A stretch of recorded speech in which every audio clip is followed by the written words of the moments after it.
안녕하세요. 사연 읽어주는 남예입니다. 오늘도 와주셔서 감사드리며 오늘의 사연 시작하겠습니다. 저는 25세 IT 회사를 차렸어요. 맨손으로 시작해서 41의 꽤 큰 업체 대표가 되었죠. 남들은 결혼 정년기에 시집 갈 때 저는 투자자 미팅을 뛰어다녔습니다. 덕분에 통장 잔고는 늘었는데 옆자리는 늘 비어있더라고요. 어느 주말 등산 동호회 정기 모임에서 한 남자를 만났어요. 34, 저보다 7살 어린 청년이었죠. 그 남자가 먼저 제게 다가왔습니다. 혹시 연락처 좀 여쭤봐도 될까요? 산에서 뵌 분 중에 제일 멋있으셔서요. 세상에, 이 나이에 이런 말을 듣다니 귀가 간지러운 건지 뇌가 오작동을 하는 건지 분간이 안 되더라고요. 저도 모르게 번호를 불러줬습니다. 그날 밤 그 남자에게서 연락이 왔어요. 저 오늘 만난 준혁이에요. 다음 주 토요일에 저랑 밥 한번 드실래요? 맛집 제가 알아볼게요. 적극 적이더군요. 마치 굶주린 사자가 먹잇감을 발견한 것처럼요. 근데 그 먹잇감이 접니다. 뭐 잡아 먹히는 것도 나쁘지 않겠다 싶었죠. 1년을 만났습니다. 어느 날 준혁이가 자기 친구들을 소개해주겠다며 술자리에 절 데려갔어요. 술자리 중간에 화장실에 갔는데 칸 안에 있는데 누가 들어오더라고요. 목소리를 들어보니 준혁이 여사친들이었습니다. 야, 준혁이 여자친구 봤어? 솔직히 왜 저렇게 나이 많은 여자랑 사귀는지 이해가 안 가. 내 말이 얼굴도 뭐 그냥 그렇잖아. 돈이 많나? 변기 위에 쪼그려 앉은 채로 온몸이 굳었어요. 숨을 쉬는 건지 참는 건지도 모르겠더군요. 저 여자들 입에서 나온 말이 제 폐를 짓누르는 것 같았습니다. 아, 역시 세상은 현실적이구나 싶었죠. 그날 밤 준혁이에게 헤어지자고 말했어요. 나 오늘 화장실에서 네 친구들 얘기 다 들었어. 우리 그만 만나자. 뭐? 아니, 무슨 소리야, 갑자기. 나이 많은 여자랑 왜 사귀냐고 하던데? 나도 네 인생에 짐 되기 싫어. 준혁이 표정이 일그러지더니 갑자기 제 손을 덥석 잡았습니다. 누나, 지연아. 사랑의 나이가 무슨 상관이야. 나 진심이야. 걔네가 뭘 알아? 나랑 결혼해줘. 프로포즈였어요. 이별 통보하러 갔다가 청혼을 받았죠. 인생이라는 게 참 알 수가 없더라고요. 헤어지자는 말에 반지 내미는 남자라니 귀가 없는 건가 싶었습니다. 양가 상견례 자리에서 시부모님은 절 귀한 손님처럼 대해주셨어요. 아이고, 우리 며느리 될 사람이 이렇게 예쁘고 능력도 있고 우리 준혁이가 복 받았네. 사돈, 저희가 며느리 귀하게 모실게요. 사돈, 귀하신 따님, 우리 집안에서 금쪽같이 모시겠습니다. 친정 부모님도 기뻐하셨죠. 우리 딸이 늦게라도 좋은 사람 만났구나. 엄마 이제 소원이 없다. 신혼집은 제가 마포에 아파트를 마련했습니다. 준혁이 경제력으로는 전세 보조금도 빠듯했거든요. 뭐 돈이야 제가 벌면 되죠. 사랑 앞에서 계산기 두드리는 건 제 스타일이 아니었습니다. 양가의 축복 속에 결혼식을 올렸어요. 행복한 신혼생활이 시작되었죠. 그때는 정말 몰랐습니다. 이 축복이 전부 외상이었다는 걸요. 결혼이 1년 지난 어느 날이었어요. 퇴근한 남편이 심각한 표정으로 저를 거실로 불렀습니다. 지연아, 할 말 있어. 나 오늘 사표 냈다. 순간 귀를 의심했어요. 분명 한국어였는데 외계어처럼 들리더라고요. 뭐? 갑자기 무슨 소리야? 나한테 상의도 안 하고 왜 혼자 결정해? 말해봤자 말릴 거 아니야. 아유, 상사 갑질 더는 못 참겠더라고. 나도 자존심이 있지. 그래서 앞으로 어떻게 할 건데? MBA 유학 가려고 공부 좀 더 하고 나도 사업을 해보고 싶어. 그래서 유학 비용 좀 지원해줘. 유학이요. 사표 내고 집에 와서 첫 마디가 돈 달라는 소리였습니다. 갑자기 그런 말을 하면 내가 어떻게 해? 당장은 어려워. 아니, 회사 대표가 이 정도 투자도 못 해줘? 나 당신 남편이야, 남편. 투자래요. 결혼할 때 사랑의 나이가 무슨 상관이야 라던 남자 입에서 투자라는 단어가 나오다뇨. 주식이었으면 손절할 타이밍이었습니다. 그날 밤 저는 천장만 바라보며 뜬 눈으로 밤을 지새웠어요. 옆에서 코 골며 자는 남편 얼굴이 낯설게 느껴지더라고요. 1년 전 산에서 만났던 그 청년은 어디 가고 웬 사업가 지망생이 누워있는 건지 모르겠습니다. 제가 유학 허락을 안 하니 남편은 시위라도 하듯 집에서 빈둥거렸습니다. 이직을 준비한다는 핑계로 하루 종일 게임만 하더라고요. 손가락은 참 부지런하시던데 이력서 쓸 때도 그 열정이면 좋겠다 싶었죠. 제가 새벽같이 출근해서 밤늦게 들어오면 소파에 누워서 치킨을 뜯고 계시더라고요. 살림은커녕 치킨 뼈도 안 치우시는 분이 무슨 사업을 하겠다는 건지 황당했어요. 며칠 뒤에 시부모님이 신혼집을 찾아오셨습니다. 초인종이 울리길래 문을 열었더니 두 분이 나란히 서 계시더라고요. 그 표정이 뭔가 작정하고 오신 얼굴이었어요. 지연아, 우리 준혁이가 요즘 힘들어 하더라고. 자기 아내가 사업을 잘하니까 준혁이도 욕심이 생겼나 봐. 그 마음 좀 이해해주고 아들 꿈 좀 도와줘. 우리 준혁이가 원래 젊을 때 공부를 곧잘 했어. 근데 우리가 부족해서 뒷바라지를 못했거든. 다 내 탓이다. 에휴, 지연이 네가 유학 보내줘서 공부하고 성공하면 너한테도 좋은 일 아니겠어? 내가 이렇게 부탁하마. 상견례 때 저를 금쪽같이 모시겠다던 분들이 지금 금쪽 같은 학비를 요구하고 계셨어요.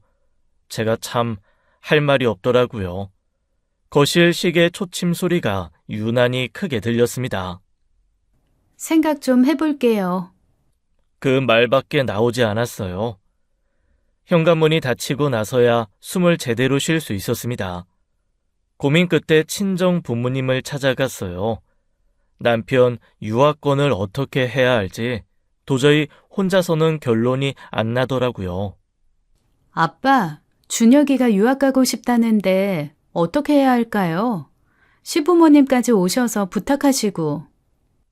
사위가 아직 젊잖아. 공부해서 사업해보겠다는 게 나쁜 건 아니지. 그래, 다른 사람도 아니고 네 남편인데 한 번쯤은 기회를 줘봐. 부부가 뭐 그렇게 칼같이 굴면 서로 마음 상해. 부모님 말씀을 듣고 보니 제가 너무 야박했나 싶기도 했어요. 그래도 무작정 돈을 쥐어줄 수는 없었습니다. 며칠간 더 고민하다가 한 가지 방법을 떠올렸죠. 그날 저녁 남편에게 제안을 했어요. 준혁아, 유학권 생각해봤어. 조건이 있어. 조건? 뭔데? 2년만 내 회사에서 일해봐. 사업이 뭔지 직접 겪어보고. 그때 가서 사업 감각이 있다 싶으면 내가 유학 보내줄게. 2년? 그건 너무 긴 거 아니야? 사업이 그렇게 만만한 게 아니야. 현장에서 배우는 게 MBA보다 나을 수도 있어. 남편은 한참을 투덜거렸어요. 1년으로 안 되냐, 1년 반은 어떠냐, 흥정을 하더라고요.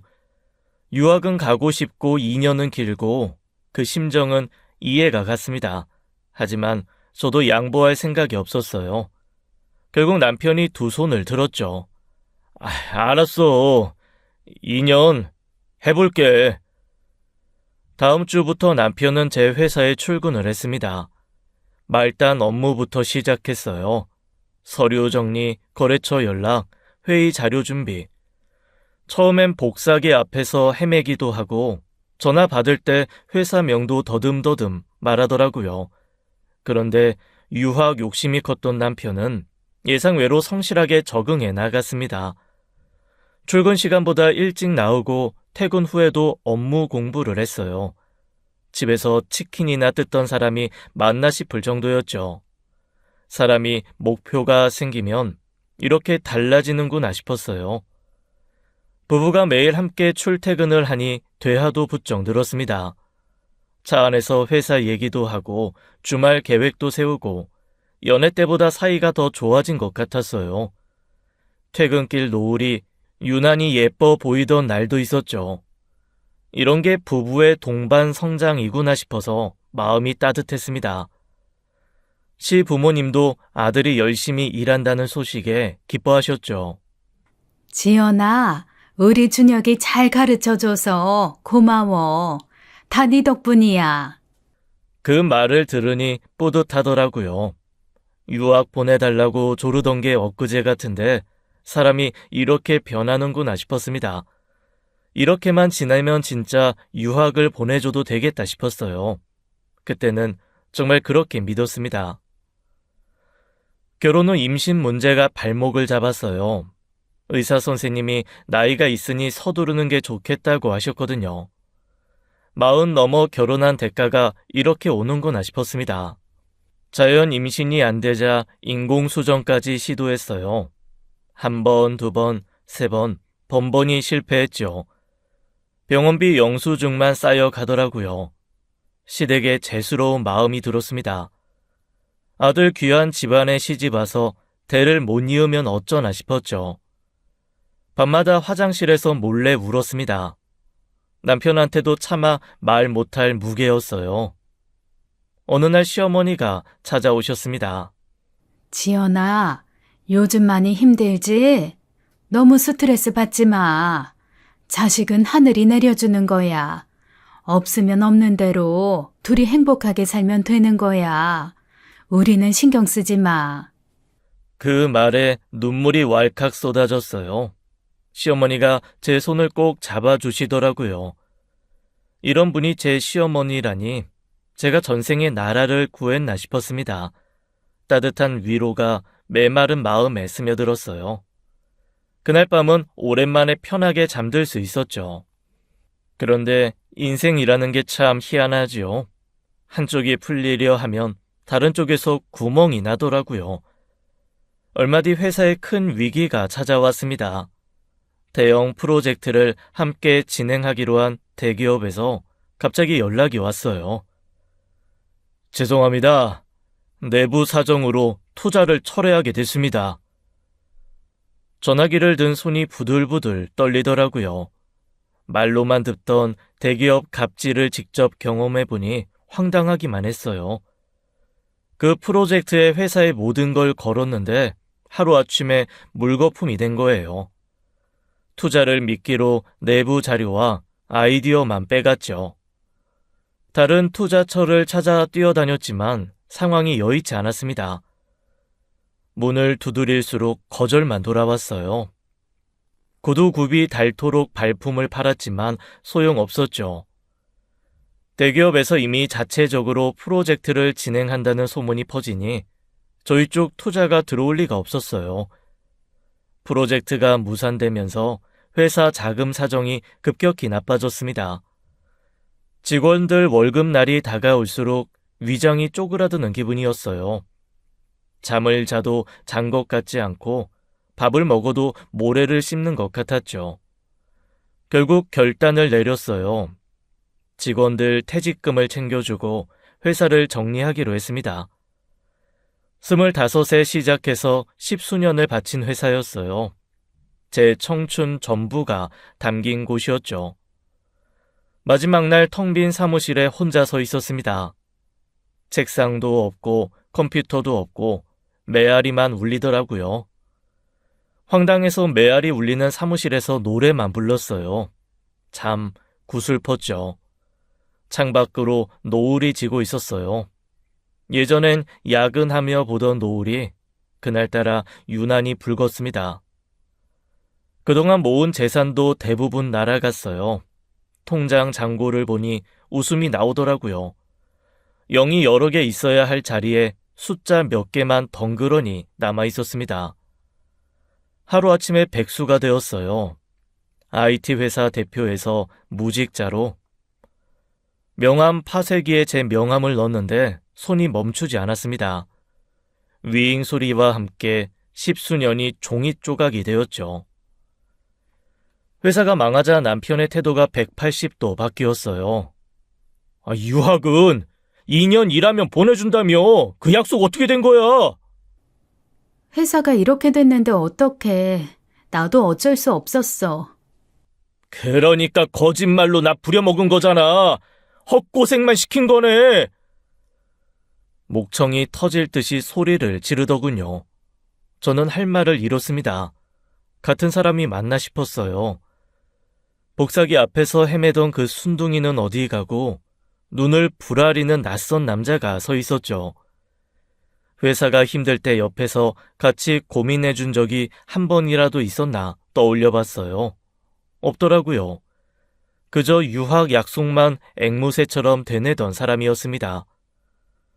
마포 아파트를 정리하고 김포의 작은 아파트로 이사를 했습니다. 짐을 들이는데 벽이 자꾸 어깨를 치더라고요.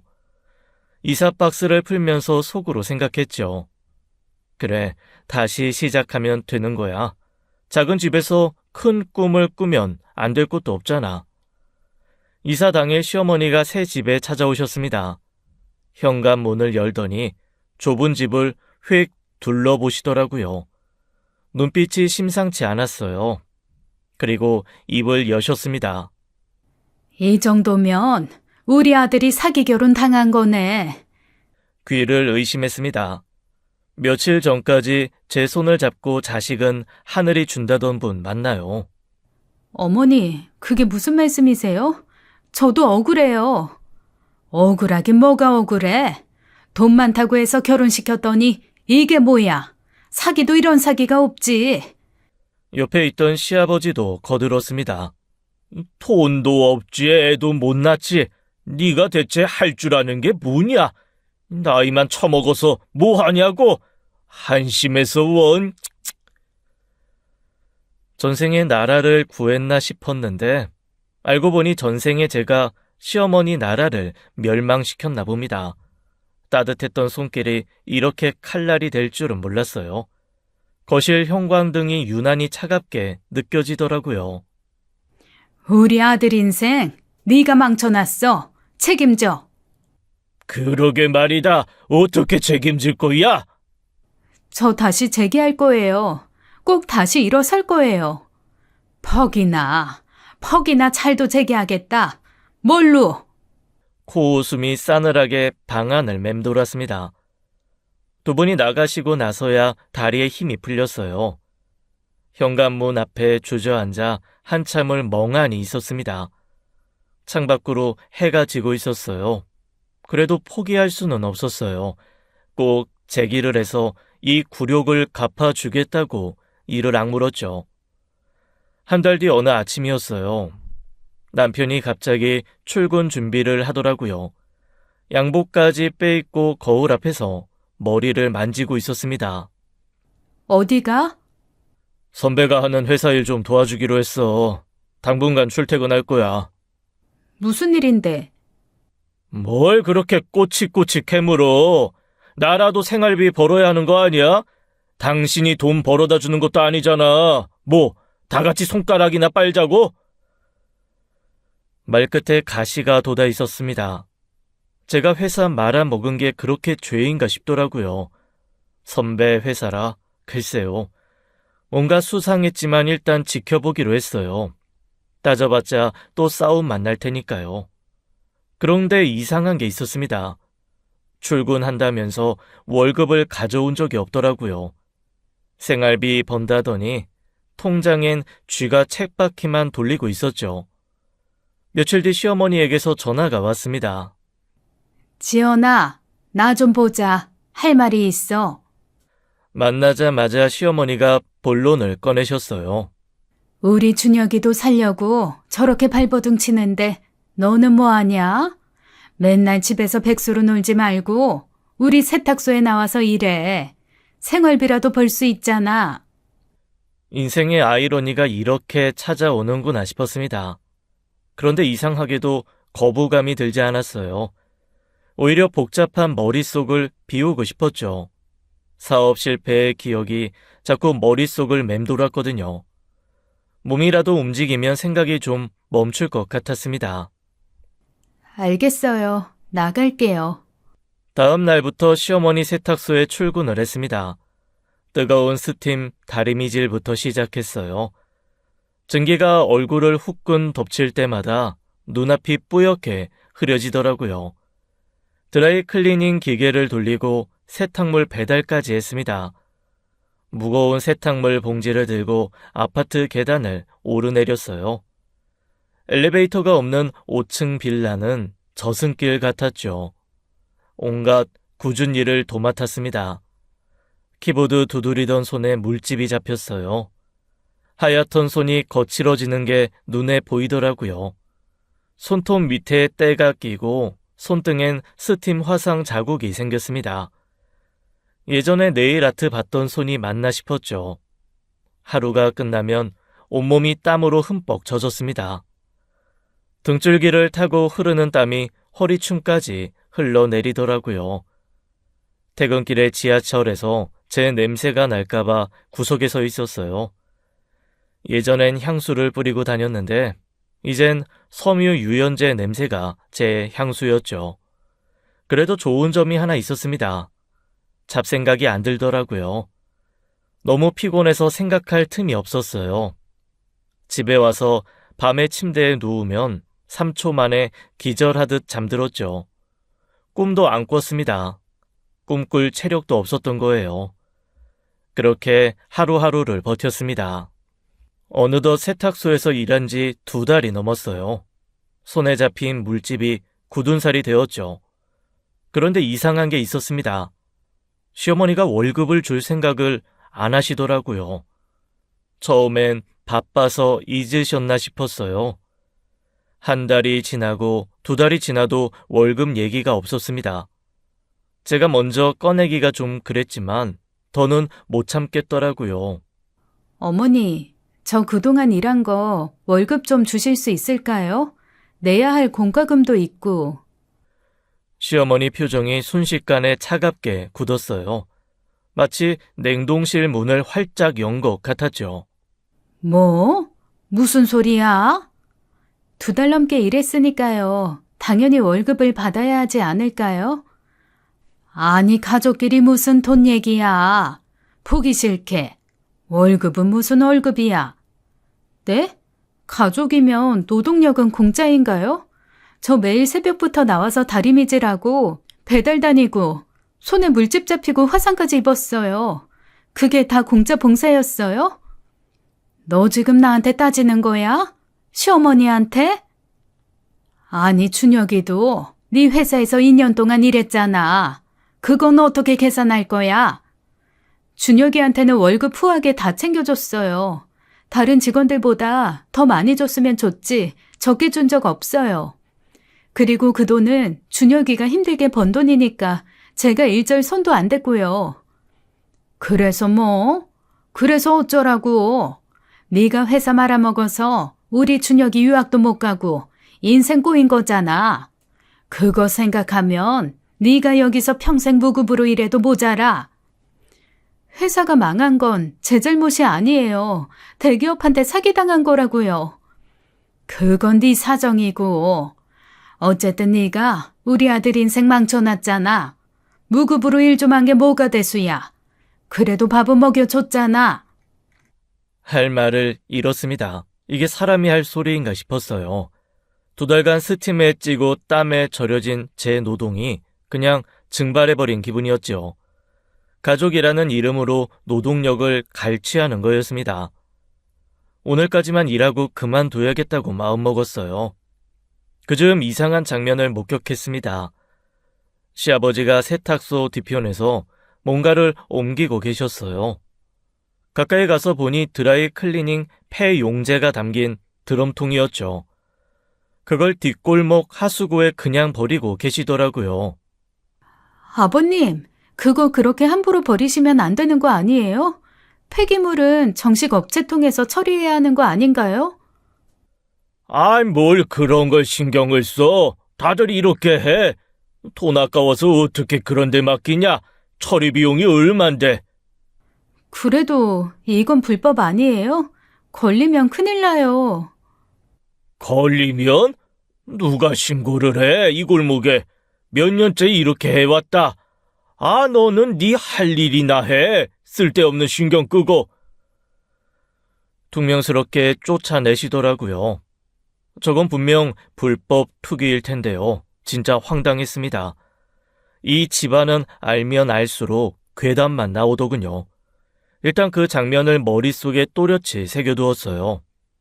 다시 세탁소에서 일하던 중이었어요. 갑자기 배가 칼로 찌르는 것처럼 아프더라고요. 처음엔 참을만 했는데 점점 통증이 심해졌습니다. 식은땀이 등을 타고 흘러내렸어요. 뭔가 단단히 잘못됐다는 걸 직감했죠. 다리미를 내려놓고 배를 움켜잡았습니다. 어머니, 저 배가 너무 아파요. 병원에 가봐야 할 것 같아요. 시어머니는 눈도 안 마주치셨어요. 다림질하던 손을 멈추지도 않더라고요. 뭐? 월급 안 준다고 했더니 이제 꾀병이야? 꾀병 부리지 말고 일이나 해. 진짜 아파요. 꾀병 아니에요. 이러다 큰일 날 것 같아요. 됐고 일해. 아픈 척 좀 그만해. 젊은 게 왜 이렇게 유난이야. 어머니, 저 진짜 못 움직이겠어요. 속이 다 뒤집히는 것 같아요. 에휴, 그렇게 허약해서 어떻게 살아. 내가 네 나이 때는 배 아파도 밭에 나가서 일했어. 요즘 젊은 것들은 정신력이 없어. 통증이 더 심해졌습니다. 배를 움켜잡고 허리를 숙였어요. 눈앞이 핑핑 돌더라고요. 세탁물들이 일렁이는 것처럼 보였습니다. 저는 주머니에서 휴대폰을 꺼내 119에 전화하려 했습니다. 그 순간 시어머니가 제 손에서 휴대폰을 확 뺏었어요. 어머니, 뭐 하세요? 휴대폰 돌려주세요. 뭐 하는 거야? 119는 무슨 119야? 창피하게. 저렇게 게을러 빠져서 사업 말아먹은 거다. 꾀병 부릴 시간에 일이나 똑바로 해. 꾀병이 아니라니까요. 진짜 아프다고요. 아프긴 뭐가 아파. 일하기 싫으니까 핑계대는 거지. 내가 그런 수작을 몇 번을 봤는데. 게으름이요? 배가 터질 것 같은데 게으름 타령이라니 더 이상 참을 수가 없었습니다. 어머니, 사람이 진짜 아프다고 하잖아요. 이건 너무하신 거 아니에요? 2달 넘게 무급으로 일하고 아프다는데 꾀병 취급이나 하고. 저 오늘 당장 그만둘게요. 못하겠어요, 진짜.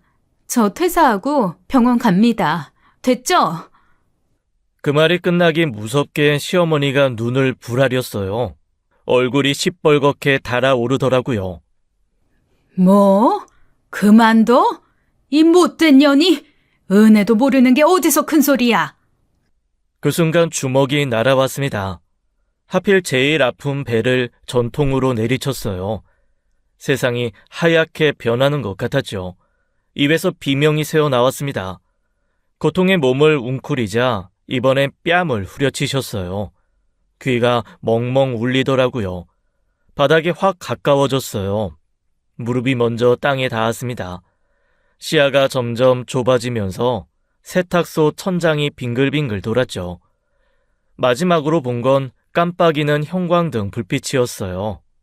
아, 저 형광등 등 갈아야 하는데 그런 쓸데없는 생각을 끝으로 의식이 꺼졌습니다.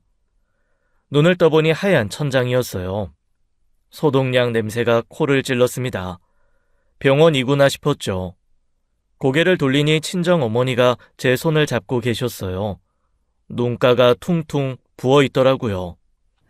지연아, 정신 들어? 다행이다. 다행이야. 우리 딸 어떡할 뻔했어. 목소리가 갈라지며 울먹이셨습니다. 무슨 일이 있었는지 여쭈어봤어요. 맹장이 터졌대. 복막염까지 진행됐다고.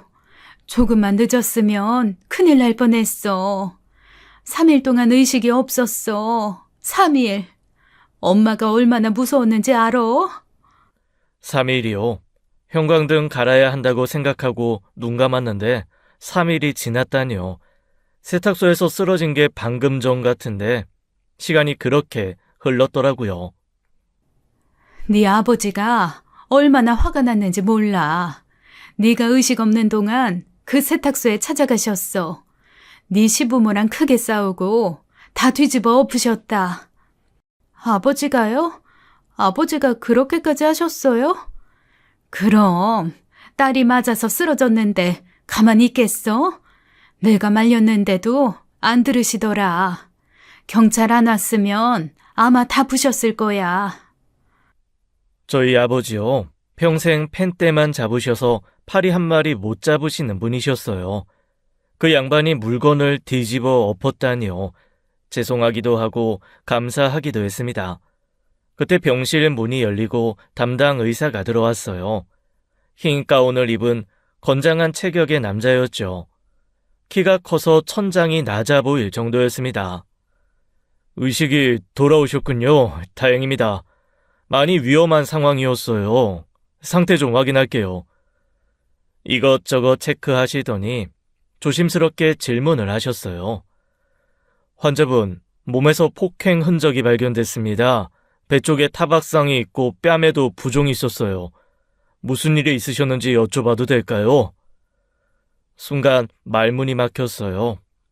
시어머니한테 맞았다는 게 너무 창피하더라고요. 40이 넘은 여자가 시어머니한테 두들겨 맞았다니요. 말해봤자 한심하게 보일 것 같았습니다. 그냥 넘어졌어요. 넘어져서 이런 상처가 생기진 않습니다. 말씀하기 어려우시면 천천히 하셔도 돼요. 저는 환자분 편이에요. 어떤 말씀을 하셔도 쉽게 판단하지 않겠습니다. 의사 선생님 눈빛이 진심이더라고요. 동정하는 눈이 아니었어요. 그냥 담담하게 기다려주셨습니다. 결국 저는 입을 열었어요. 세탁소에서 있었던 일, 묵음 노동, 시어머니의 폭행까지 다 털어놓았죠. 지금이라도 진단서와 사진을 확보해두세요. 법적 대응을 하시는 게 좋겠습니다. 증거가 있어야 나중에 유리해요. 그 말에 정신이 번쩍 들었습니다. 맞아요. 참으면 안 되죠. 다음날 남편이 병실로 찾아왔어요. 손에 과일 바구니를 들고 있더라고요. 이제와 병문안 온 건가 싶어 어처구니가 없었습니다. 지연아, 괜찮아? 많이 아팠지? 엄마가 네가 맹장인 줄 모르고 그런 거야. 내가 대신 사과할게. 모르긴 뭘 몰라. 나 배 아프다고 그렇게 말했어. 119 부르려는데 전화기까지 뺏어놓고. 그건 엄마가 좀 예민하셨나 보지. 당신이 그만둔다고 해서. 그건 그렇고. 당신 의식 없을 때 장인어른이 우리 세탁소 때려 부신 건 알아?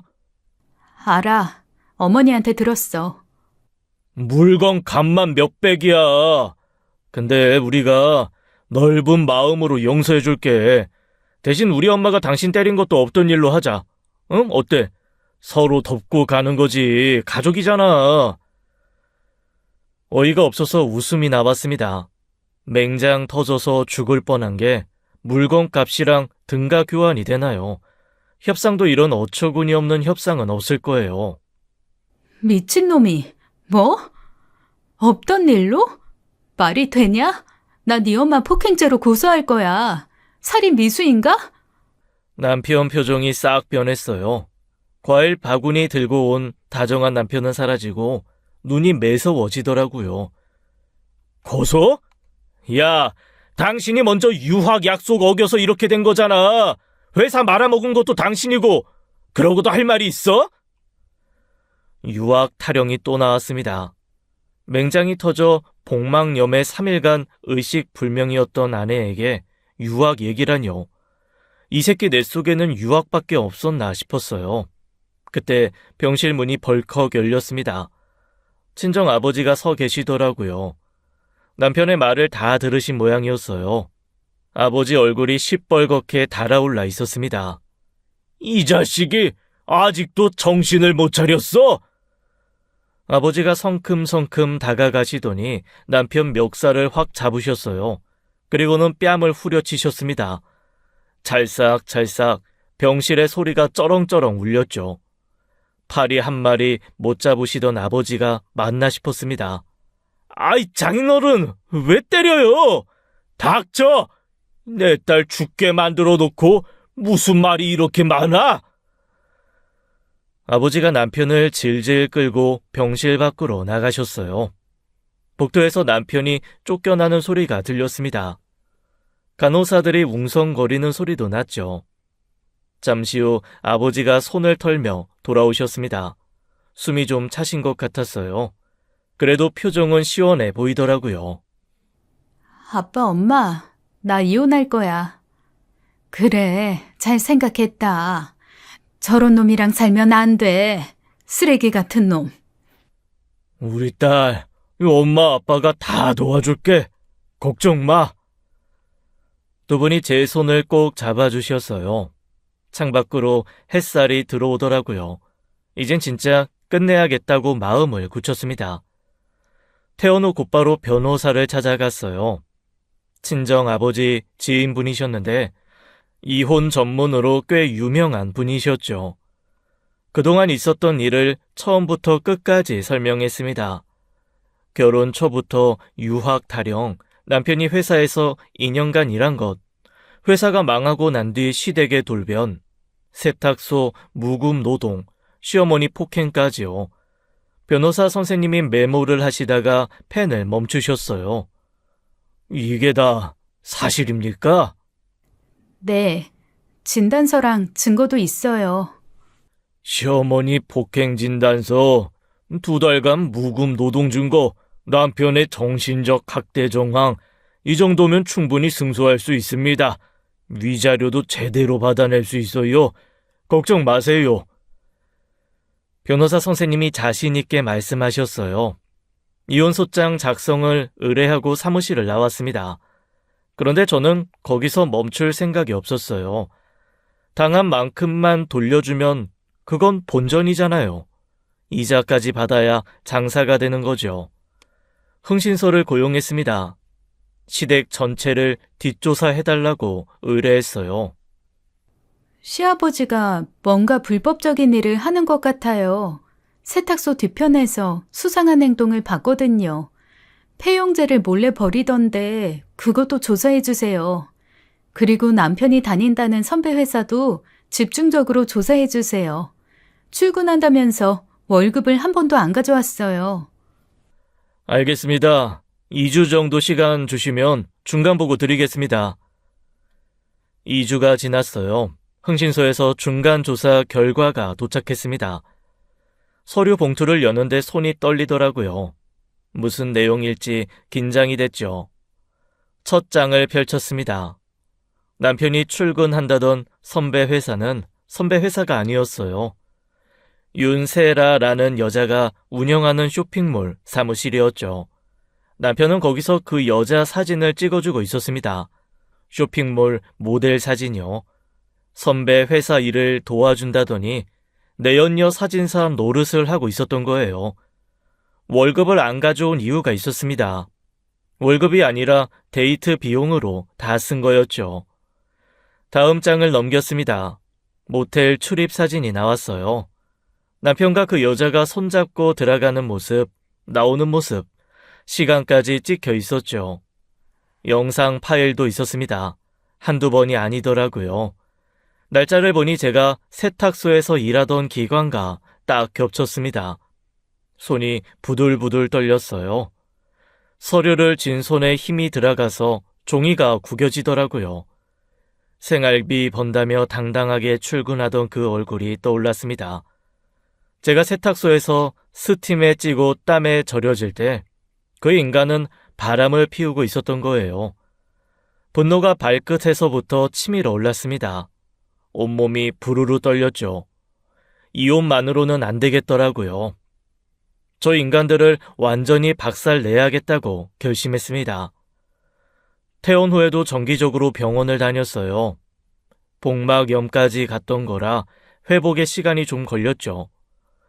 어느 날 진료를 마치고 나오는데 담당 의사 선생님이 저를 불러 세우셨어요. 서지현 씨, 잠깐 시간 되세요? 네, 왜요? 검사 결과에 문제라도 있어요?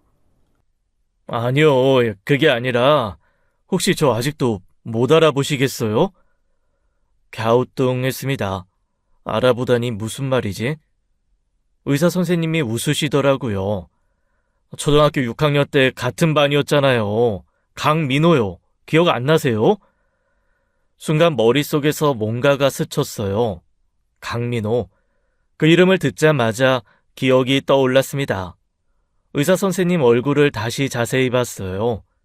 눈매가 낯익더라고요. 잠깐. 설마 그 민호? 우리 반에서 제일 작았던? 맞아요. 그때 저 진짜 작았죠. 아니, 그때 반에서 제일 작던 애가 지금은 북극곰보다 더 커졌네요. 대체 뭘 먹었어요? 중학교 때 갑자기 컸어요. 농구부 들어가서 매일 뛰어다녔더니 저도 신기했어요. 웃음이 나왔습니다. 그때 민호는 반에서 키 순서로 서면 항상 맨 앞이었거든요.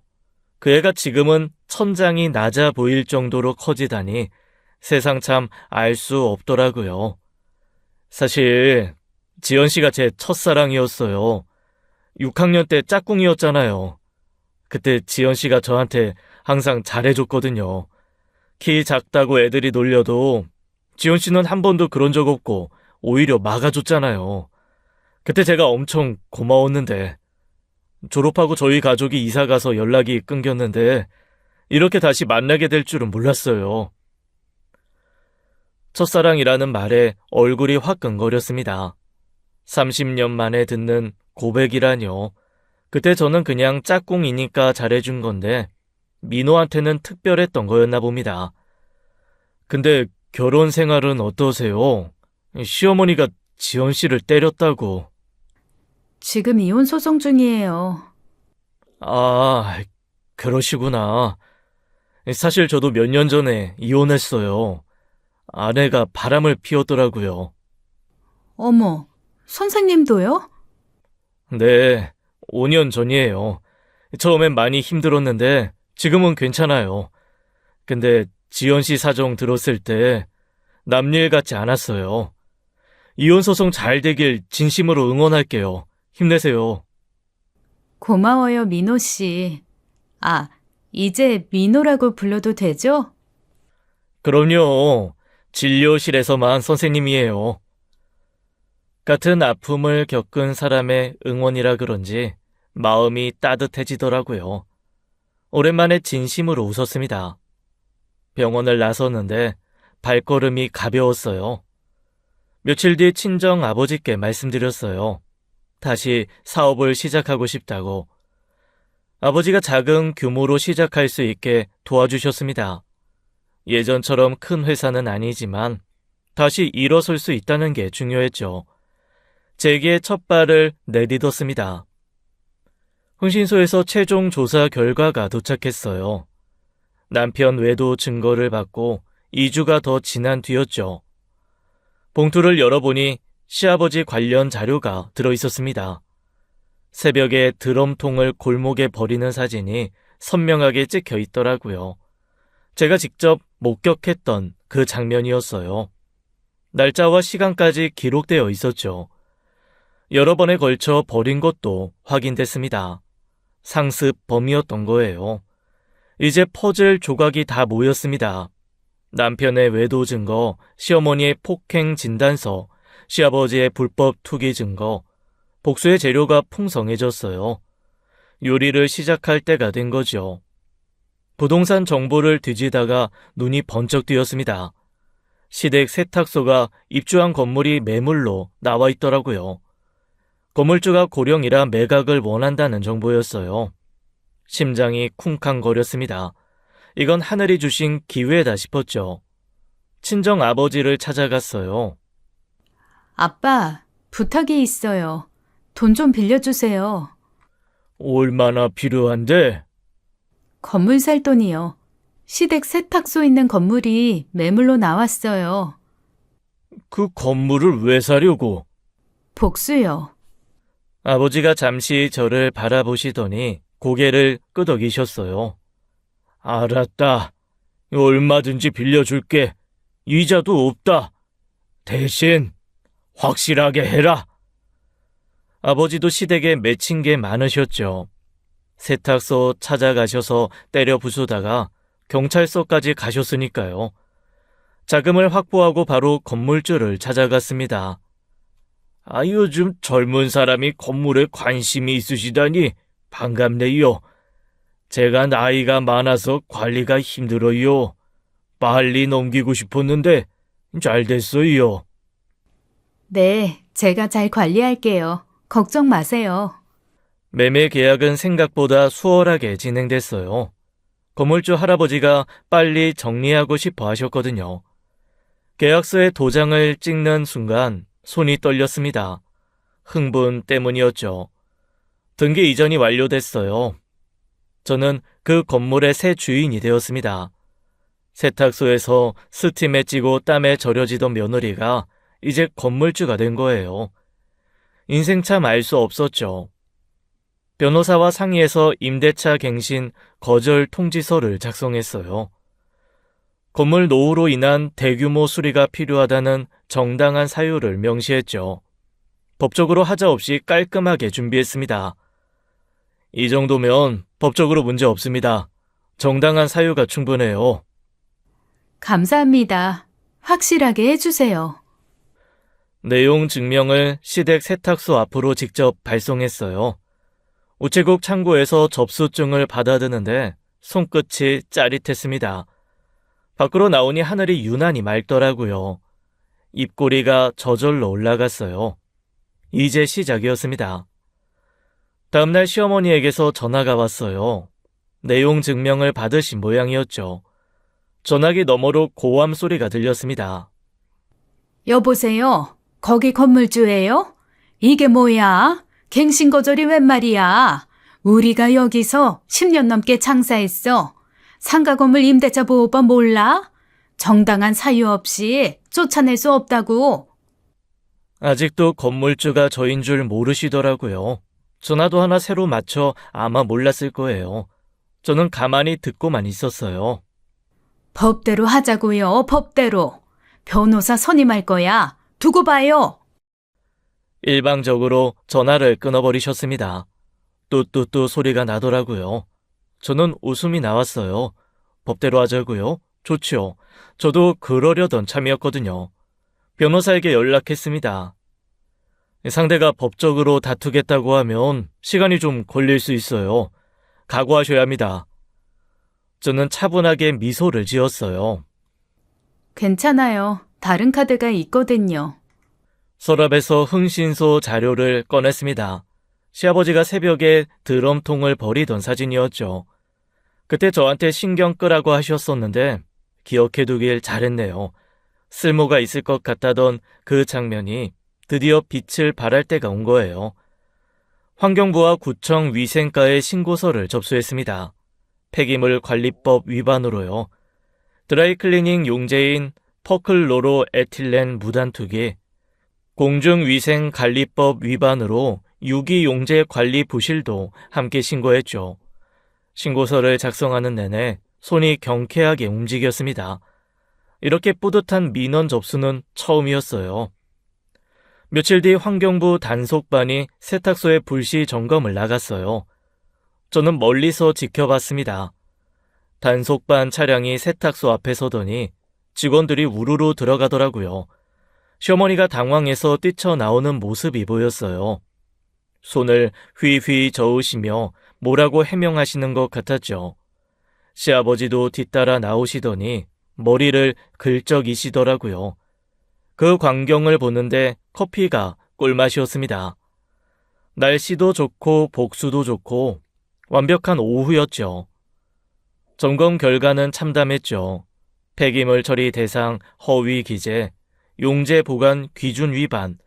다들 이렇게 한다던 시아버지 말씀이 생각나더라고요. 다들 이렇게 하다가 다들 이렇게 걸리는 거였습니다. 세탁소는 폐기물 관리법 위반으로 과태료 1,000만 원 처분을 받았어요. 거기에 공중위생관리법 위반으로 영업 정지까지 내려졌죠. 시댁은 영업 정지 기간 동안 수입이 완전히 끊기게 됐습니다. 세탁소 셔터가 내려간 모습을 보니 감회가 새롭더라고요. 제가 스팀에 찌고 땀에 절여지던 그 장소였으니까요. 법대로 하자더니 법대로 됐네요. 영업정지 처분이 내려지고 며칠 뒤였습니다. 제가 새로 오픈한 사무실로 불청객이 찾아왔습니다. 시부모님과 남편이었죠. 문을 열고 들어오자마자 시어머니가 저를 보고 멈칫했어요. 뭐야, 여기가 네 사무실이야? 그럼 건물주가? 네, 접니다. 뭐? 네가 건물주라고? 그럼 처음부터 복수하려고 건물을 산 거야? 이런 미친년이? 네, 그렇습니다. 이 못된 년이 어떻게 그럴 수가 있어? 네 시어머니한테 이래도 되는 거야? 가족한테? 시어머니요? 가족이요? 며느리 배 아프다는데 꾀병이라고 전화기 뺏고 주먹으로 배 때리고 뺨 후려쳐서 병원에 실려가게 한 분이 시어머니세요? 저한테 시어머니는 없어요, 아줌마. 시어머니 입이 딱 닫혔습니다. 할 말이 없으신 모양이었죠. 남편이 시어머니를 말리며 앞으로 나섰습니다. 엄마, 잠깐만. 화내면 좋을 거 없어. 지금 상황이 어떤 상황인데. 남편이 시부모님을 설득하더라고요. 영업정지에 과태료의 퇴거 통보까지 화낼 처지가 아니라는 걸 아는 모양이었죠. 시어머니 표정이 바뀌었습니다. 분노에서 애원으로 참 빠르게도 바뀌더라고요. 지연아, 제발 한 번만 봐줘. 우리가 잘못했어, 응? 한 번만 봐줘. 금쪽같이 모시겠다던 입에서 빌어먹는 소리가 나오더라고요. 상견례 때 그 다정하던 목소리가 맞나 싶었습니다. 시아버지도 고개를 숙이셨어요. 우리가 잘못했다. 제발 한 번만 봐주라. 잘못요? 돈도 없고 애도 못 낳는 며느리라고 하셨잖아요. 나이만 처먹어서 뭐하냐고 한심하다고 하셨고요. 아, 그리고 폐용제 불법 투기는 잘못 아니에요? 시아버지 얼굴이 흑빛이 됐습니다. 남편도 합류했어요. 지연아, 나도 잘못했어. 제발 한 번만 기회를 줘. 기회? 내가 세탁소에서 스팀에 찌고 땀에 절여질 때 당신은 뭐 했어? 내연녀 사진 찍어주면서 모텔 드나들었잖아. 그러면서 생활비 번다고 했고 그게 기회를 달라고 할 자격이 있는 사람이니? 남편 얼굴이 사색이 됐습니다. 제가 다 알고 있다는 걸 그제야 깨달은 모양이었죠. 저는 세 사람을 차갑게 바라봤어요. 진심으로 잘못을 뉘우치는 거예요? 그럼 진심이야. 진심으로 뉘우쳐. 그래. 진심이다. 진심이야, 정말로. 저는 잠시 생각하는 척 했습니다. 그럼 셋 다 무릎 꿇고 싹싹 빌어보세요. 그러면 생각해 볼게요. 세 사람이 서로 얼굴을 쳐다봤어요. 무릎을 꿇으라니 당황한 기색이 역력했죠. 침묵이 흘렀습니다. 안 할 거예요? 그럼 나가세요. 시어머니가 먼저 무릎을 꿇었습니다. 툭 하고 무릎이 바닥에 닿는 소리가 났어요. 시아버지도 따라 꿇으셨죠. 남편은 망설이더라고요. 자존심이 상하는 모양이었습니다. 시어머니가 남편 바지를 잡아당겼습니다. 야, 너도 꿇어 빨리. 남편이 마지못해 무릎을 꿇었어요. 셋이 나란히 무릎 꿇은 채 저를 올려다봤습니다. 사기 결혼 당했다던 분들이, 아들 인생 망쳤다던 분들이, 퍽이나 재기하겠다고 비웃던 분들이 지금 제 앞에 무릎을 꿇고 있었어요. 참 볼만하더라고요. 잘못했어. 제발 한 번만 봐주세요. 세탁소 없으면 우리 굶어 죽어요. 제발 봐주라. 아이 늙은이가 빈다. 지연아, 제발. 내가 다 잘못했어. 저는 그 광경을 천천히 내려다봤어요. 한참 동안 충분히 구경했어요. 이제 입을 열 차례였습니다. 생각해 봤는데요. 세 사람의 눈에 희망이 스쳤어요. 생각해 봤는데요. 용서는 교회 가서 받으시고 퇴거하세요. 세 사람의 얼굴이 얼어붙었습니다. 시어머니가 제 바지를 붙잡았어요. 지연아, 제발. 손 치우세요. 아, 그리고요. 저는 시어머니를 내려다보며 말했습니다. 퍽이나요. 퍽이나 잘도 제기하겠다고 하셨죠? 저 제기했어요. 시어머니 손에서 힘이 풀렸습니다. 창밖으로 햇살이 들어오더라고요. 참 좋은 하루였어요. 남편이 벌떡 일어났어요. 무릎에 먼지를 탁탁 털더니 눈이 뒤집히더라고요. 야, 너 끝까지 이럴 거야, 진짜? 남편이 성큼성큼 다가왔습니다. 위협하려는 거였죠.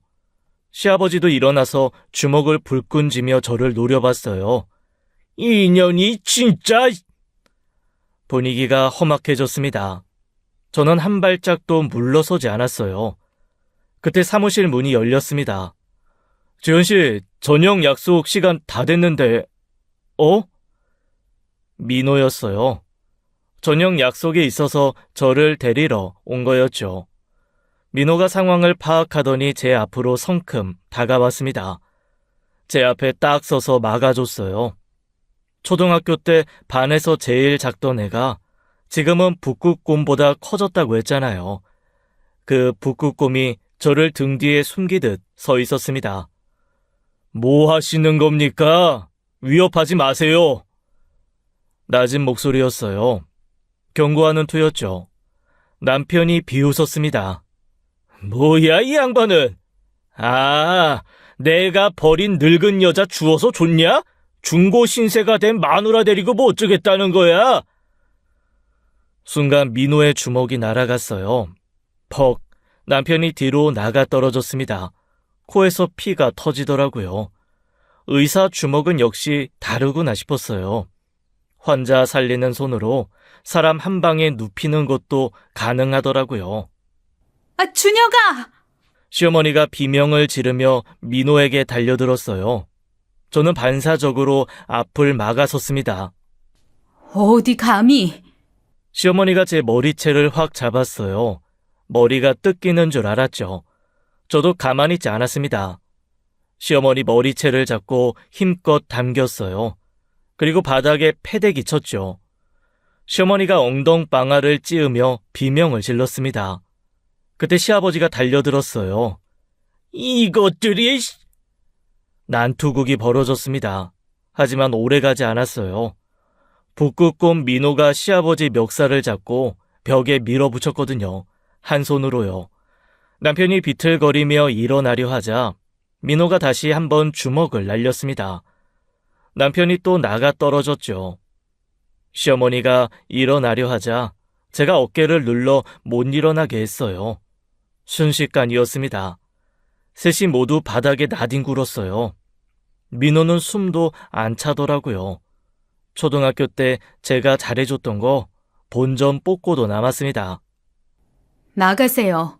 다음에 또 이러면 폭행죄로 고소할 거예요. 증인도 있고 CCTV도 있으니까. 세 사람이 비틀거리며 일어났어요. 남편 코에서는 아직도 피가 흐르고 있었죠. 시어머니 머리는 새 둥지처럼 헝클어져 있었고요. 세 사람이 서로를 부축하며 문 밖으로 나갔습니다. 민호가 제게 물었어요. 괜찮아요? 네, 덕분에요. 손은 안 다쳤어요? 이 정도로 다치겠어요. 거뜬해요. 민호가 웃었습니다. 저도 웃었어요. 밥 먹으러 가자고 했죠. 오늘 저녁은 제가 사기로 했습니다. 이후 시댁은 완전히 망했어요. 세탁소에서 퇴거당하고 벌금까지 내면서 재기불능 상태가 됐죠. 그 좁은 아파트가 어떻다고 사기 결혼 운운하시던 분들이 더 좁은 곳으로 이사 가셨다고 들었습니다. 이혼 소송은 제 완승이었어요. 남편에게서 위자료를 받아냈죠. 상간녀 윤세라도 고소해서 위자료를 추가로 받았습니다. 선배 회사 도와준다더니 내연녀 사진사 노릇하던 대가가 비싸게 돌아간 거예요. 당한 만큼만 돌려주면 본전이라고 했잖아요. 이자까지 받았으니 장사 잘한 셈이었죠. 물론 시어머니가 저를 때린 것도 고소했고요. 이혼 후 민호가 제게 정식으로 고백했어요. 초등학교 때 첫사랑이 30년 만에 다시 찾아온 거였죠. 반에서 제일 작던 남자애가 북극곰보다 커져서 제 옆을 지켜주고 있었습니다. 우리는 진지하게 만남을 시작했어요. 1년 뒤에 재혼을 했죠. 기적이 일어났습니다. 40이 넘어 임신이 어렵다던 제가 자연 임신에 성공한 거예요. 인공수정 몇 번을 해도 안 되던 게 민호랑은 자연스럽게 됐죠. 아이를 품에 안았을 때 눈물이 나더라고요. 전 남편과는 안 됐던 게 다 이유가 있었던 거였습니다.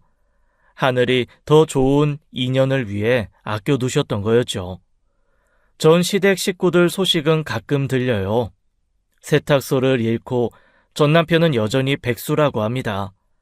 30 중반에 유학 타령하던 남자가 40이 다 돼서도 유학을 못 갔죠. MBA 가서 사업하겠다던 꿈은 어디 갔는지도 모르겠어요.